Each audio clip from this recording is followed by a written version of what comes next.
The Festival of the Himalayas is what we have called the Nepal Premier League. It's going to be live on an international platform, but most importantly, it is going to be seen by everybody all around the cricketing world, where some of our best cricketing talent within the country and some of the best cricketers from outside of Nepal are going to come, participate, and then tomorrow, when we project this league, I believe that with the kind of reception that the country's shown initially, यो league हामी चाँडै नै next 4-5 years ma, we want to make it into the top 5 leagues of the world. But for that, we will need the kind of support, अहिले जुन support हामीले देशभरिबाट पाएका छौं, यो support विगतको 20 वर्षदेखि नेपाली क्रिकेटले आफ्नो धेरै परिश्रम, धेरै त्याग, धेरै बलिदान. In fact, when I started मेरो आफ्नो career back in 2002 as a 15-year-old, मलाई थाहा थिएन कि नेपाली क्रिकेटमा I would go on to spend the rest of my life. But there have been generations even before me, जसरी काठमाडौँ गोर्खासको कोच हुनुहुन्छ बसन्त साई र अरू former cricketers who put in a lot of sacrifices. Plus, after that, a lot of cricketers came in over the last 20 years. And when you look back, it was about time. समय आइसकेको थियो कि हामी नेपालले पनि आफ्नै एउटा यस्तो खेलकुद प्रतियोगिता आयोजना गरेर संसारलाई देखाउनु. अहिलेको लागि सिद्धार्थ बाङ नेपाल प्रिमियर लिगलाई देशभरि एउटा महोत्सव, एउटा उत्सवको रूपमा हामीले प्रस्तुत गरेका छौं. हाम्रो फ्र्यान्चाइज ओनर्सहरूले जसरी सपोर्ट गरिदिनु भएको छ, त्यो प्रति नेपाल क्रिकेट सँग कुनै शब्दको बयानै छैन. 12-13 दिन बाँकी छ प्रतियोगिता सुरु हुनको लागि. There will be a lot of battles on the field, but what I've seen is there's been a bigger battle off the field as well. अहिले social media हामीले हेर्यौं भने the franchise owners have started to put in a lot of effort. The operation teams have put in a lot of effort to put a lot of good content.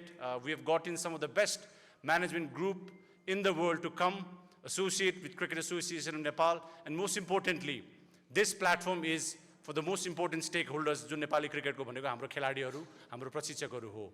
हाम्रो खेलाडीहरूलाई, हाम्रो प्रशिक्षकहरूलाई अब विश्व सामु आफ्नो skill, आफ्नो ट्यालेन्ट र आफ्नो क्षमता देखाउने एउटा मौका छ. यो मौका यहाँहरूले नगुमाउनु होला.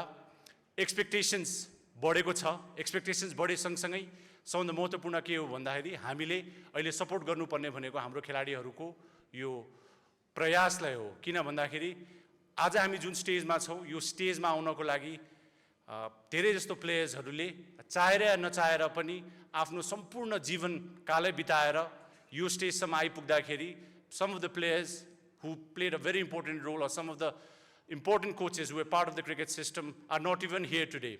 But it is a journey where Nepal cricket is growing from here. Nepal cricket needs support from every individual. This sport has become a uniting factor. पहिला हामीलाई सगरमाथा, हामीलाई टुरिज्मले, हामीलाई बुद्धको देश भनेर चिनिन्थ्यो भने now cricket has become an identity. When we go on to represent Nepal, you represent the country where every player of this nation is being recognized. Every cricket match is being recognized in this country. So on behalf of CAN, once again, all I request everybody is have patience. This is just the first year. Hopefully, in the coming years, we will go on to make bigger news. We will be bringing in bigger cricketers for sure. And most importantly, I think the Nepal Premier League is now going to set a benchmark for what a sporting occasion should be. So for that, to all of our sports media, to everybody who's been part of the league so far, to our sponsors, to the board, to every cricket person who has dreamt that Nepal can achieve the impossible, I think it's about time that through the Siddharth Bag Nepal Premier League, we are going to turn dreams into reality and turn the impossible into the possible. To the Kathmandu Gorkhas family, yaharu sabaijanalai dhanyawad bhanna chahanchu. You've done a great job with welcoming of the players and the teams, and I know you will not leave any stone unturned. यहाँहरुको प्रयासलाई Nepal cricket संघले मनबाट नै सलाम गर्दछ र त्यो सँगसँगै आगामी दिनको चुनौतीहरुको लागि, आगामी दिनको च्यालेन्जेसहरुको लागि र सबैजनालाई यही पोडियमबाट नै चुलो निम्तो मैले गर्न चाहे. मंसिर 15 गते प्रतियोगिता सुरु हुँदैछ. स्टेडियममा आउनुहुनेले स्टेडियमबाट म्याच हेरेर सपोर्ट गर्नु होला. अब नेपाल प्रिमियर लिग भनेको चाहिँ राष्ट्रका सबै खेलाडीहरू खेल्छन्, 7वटै प्रदेशका खेलाडीहरू छन्, आफआफ्नो सहर आफआफ्नो प्रदेशको टिमहरूलाई चाहिँ छानेर नेपालमा अब खेलकुदको संस्कार बसाल्नुपर्ने बेला आइसकेको छ. To everybody, please, you are welcome to witness the Festival of the Himalayas.